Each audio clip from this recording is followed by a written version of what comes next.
Kenya has borrowed close to 4 trillion shillings in the last 3 years and 2 months.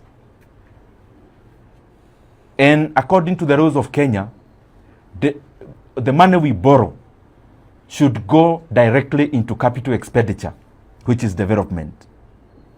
So before we launch grandiose plans of trillion funds, can we first face Kenyans, and can the government face Kenyans and tabulate how they have used the 4 trillion Kenya shillings Kenya has borrowed in the recent past? And I've put it into context. I'm repeating it because it doesn't seem real, but it is the reality. That the 4 trillion Kenya shillings Kenya has borrowed is enough to have made education free, both basic and tertiary. And the change that remains, even if we divide out of the 290 constituencies, we should be having 12 billion worth of completed projects across the country. 12 billion worth in every constituency means 100 kilometers of road in every constituency in Kenya at 70 million per kilometer. That is highway standards. We should be having a 1 billion worth of a water project, a 1 billion worth of an irrigation project. We should be having over 200 schemes completed, electricity rectification schemes, and still we'll be remaining with change.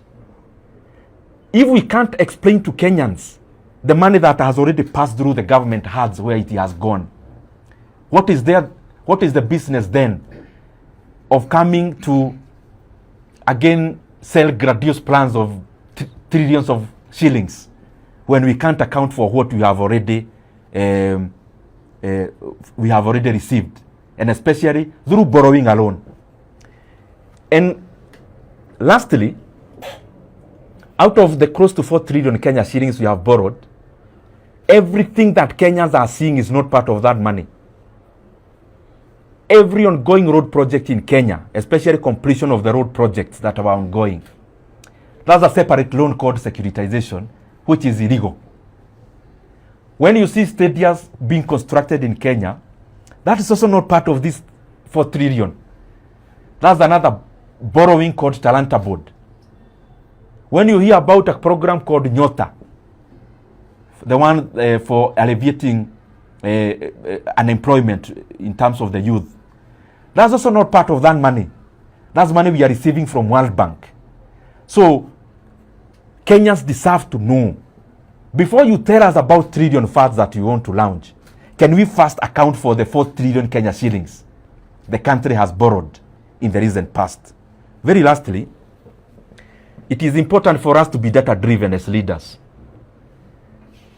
You know, we keep saying that 10,000 kilometers of roads were constructed from 2013 to 2012 in Kenya. That is incorrect. And I would challenge the government to actually tabulate the roads that we keep hearing of 10,000 kilometers of road. Because I know, and I have the data, it is less than a third of that. And I also want to put it very clearly. And anyone with a conflicting facts can table them. I have said that, and I have stated that we have borrowed close to 4 trillion Kenya shillings. But if you you do fact finding, how many kilometers of road has Kenya built from 2022 to date? And especially from newly signed contracts. Newly signed. It is less than 1,200 kilometers across the country.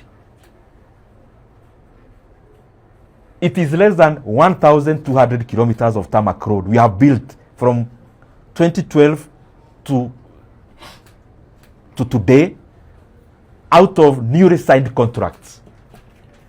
So, my challenge is accountability. Before we talk about trillion shillings plans and funds, it is important we put into context to Kenyans that you have already borrowed 4 trillion shillings, and Kenyans deserve that money to be accounted for. And that is my challenge.